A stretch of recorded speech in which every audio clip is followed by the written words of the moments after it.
Hello friends, welcome to my channel Sushant.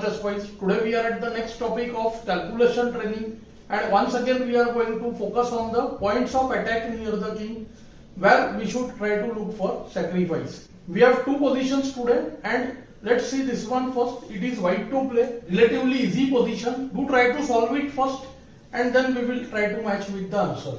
We can see that the points both G7 and H7 are weak and the black king lacks space. Attackers near the king are two bishops plus the queen, and the pawn on e5 guards the f6 square. So there could be three candidate moves here. First should be obviously bh7 check, second should be queen h5, and third bishop f6. So let's discuss them one by one. Many people would try to calculate in queen h5 first, but I think bh7 should be calculated first because it's a check, it forces things. Let's look into queen h5 first. After queen h5, black simply has g6, and now see queen h6, and the f8 rook moves away.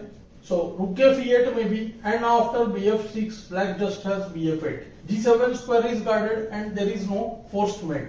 So let's go to the main move now. If bf6, then also there will be the move g6, which is I think quite good, but white forces things here with bh7. Let's see, bh7 check, and king takes h7 forced, and here too there are two ways of winning. Firstly, many people want to play the move queen h5, which is not that bad, but makes the position bit complex. I'll show you that also. Much stronger is bf6, we will look at that. First let's go to queen h5 check. After queen h5 check, kg8, and now once again see bishop f6. This move is most important, be it on move 3 or on move 2. Now we realize queen g5 is a major threat. So the point again here would be, see, if the f rook moves, then queen g5, bf8, that position becomes bit problematic. Although white is winning, white can get rook e4, rook h4, like in this analysis. I will show you. If g takes f6, e takes f6, now the rook moves away, rook fd8, and now see queen h6, so that the king doesn't escape from f8, and after bishop f8 only move.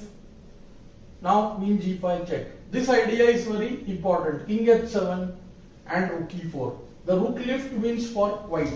So this I think idea is more complicated than the game continuation. So now bh6 and see rook h4, otherwise rook h4 is directly a threat. So let's go back to the game and see how white improvised his play. White went for the much superior bf6, see. And now see there are serious problems for black. Firstly, let's see, if rook g8, then queen h5 just checkmates. After g6 here, white goes queen h4 check, king g8 forced, and queen h8 mates. Let's go back to the main continuation. Means g takes f6 is forced, and now see, first queen h4 check, attacking the f6 square, so kg8 would be forced, otherwise ef6 would come with check after kg7. That's why kg8. Now see, queen g3 check, king h7, and see the rook lift. With this wins very quickly. So rook e4, queen takes c5, only try, and rook h4 check.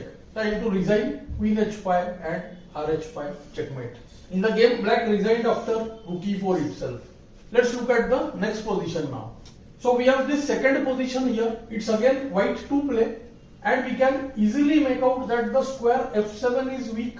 Black king lacks f7. So how to identify the point of attack? We see the number of attackers and number of defenders at that point, and wherever we are able to increase the attack, that easily gives us what is the main weakness. See, all these positions, there is no single weakness. In the last there were g7 and h7. In this, see, f7 and g7 are terribly weak. A quick calculation, and you must have noted that bf7 check is good enough, but there are some very interesting lines which white has to see. This is a bit more complicated than the previous one. See, after bf7, kf7, knight g5 check, very obvious, but many reject because of king takes f6. But king takes f6 is very easy to solve actually. To try to do it. And main move after knight g5 is ke8, when we have to find the right move for white.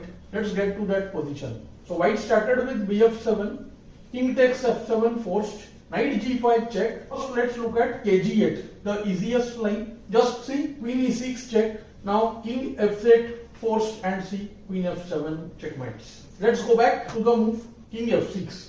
Now if king takes f6, there comes Queen e6 check. This solves the position instantly. Now see, only move kg7 and queen f7 check. King h8 or h6, whichever. Qh7 checkmate. It's game over. Let's look at the main line now. So black played ke8 in the game. And what would you play here as white? Many players look at this position and decide not to go for the bf7 sacrifice. But see, I must tell you that this position is already winning even if there is no outright mate. White can easily consider knight h7 as well, but white has a very strong move. See, queen e6. Settles matters on the spot, we can say. Firstly, let me show you what is the threat. Let's say black goes a5. Then see, simply queen f7 check, kd7, and we go bishop takes e7. Forced to return the material. After b7, rook takes e7, king c6. To try to find mate over here, most people are tempted to go rook c7. But see, after qc4, it's mate in couple of moves. Mate in 3, we can say, kd6.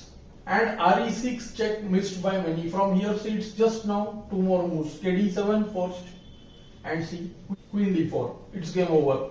bd5 forced and qd5, qd6, qd6 checkmates. In the game, black played qc6, but best defense would have been qc5. Let's look at that. After qc5, what would you do as white? See, this is the most critical defense.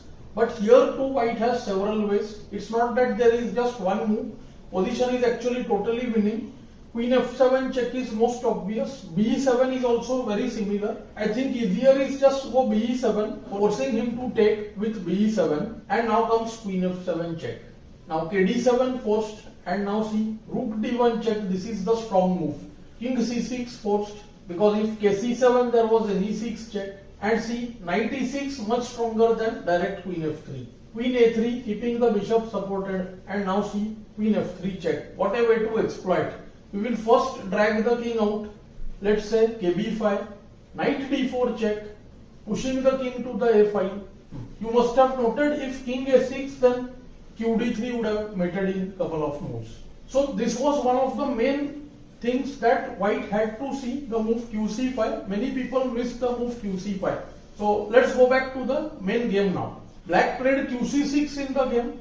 See the pressure black is dealing with. Black thought of creating a mating threat on g2, but because of the queen pressing on c6, black gets mated by force. See, there comes qf7 check, kd7 instantly led to mate. If king d8, then bishop e7 check.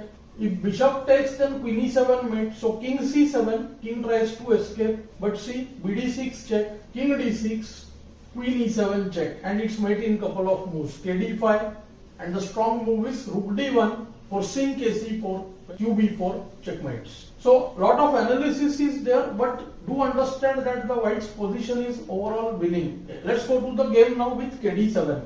Black blundered in fact with kd7, and now came just re7. So bishop e7 forced and queen e7 checkmate. It's absolutely important to play over these positions again.